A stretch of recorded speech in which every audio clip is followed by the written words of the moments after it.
Hi అండి. Emotional safety అంటే ఏంటి? ఇది ఎందుకు అవసరం?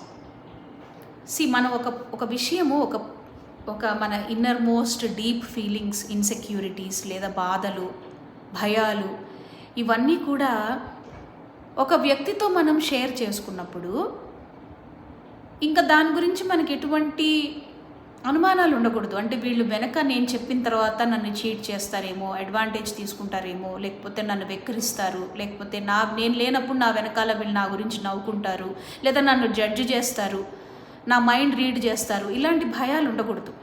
ముఖ్యంగా టీనేజర్స్కి ఇది ఎందుకు ఇంపార్టెంట్ అంటే, టీనేజ్లో పిల్లలు చాలా అన్ని రకాలుగా అంటే బాడీలీ వైజ్ వాళ్ళకి చాలా హార్మోనల్ చేంజెస్ వస్తాయి, అకాడమిక్ స్ట్రెస్ ఎక్కువ ఉంటుంది, ఇమోషనల్గా కూడా వాళ్ళు వాళ్ళ పర్పస్ ఏంటి, ఐడెంటిటీ కన్ఫ్యూజన్లో ఉంటారు.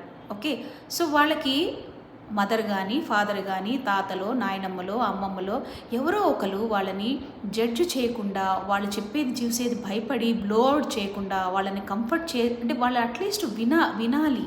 అది ఆ ఎమోషనల్ సేఫ్టీ అనేది ఇంట్లో ఎవరో ఒకరు క్రియేట్ చేయటం వల్ల వాళ్ళు చాలా రిలీఫ్ తీసుకుంటారు స్ట్రెస్ నుంచి, చెడు రిలేషన్ సైడ్ వెళ్ళరు.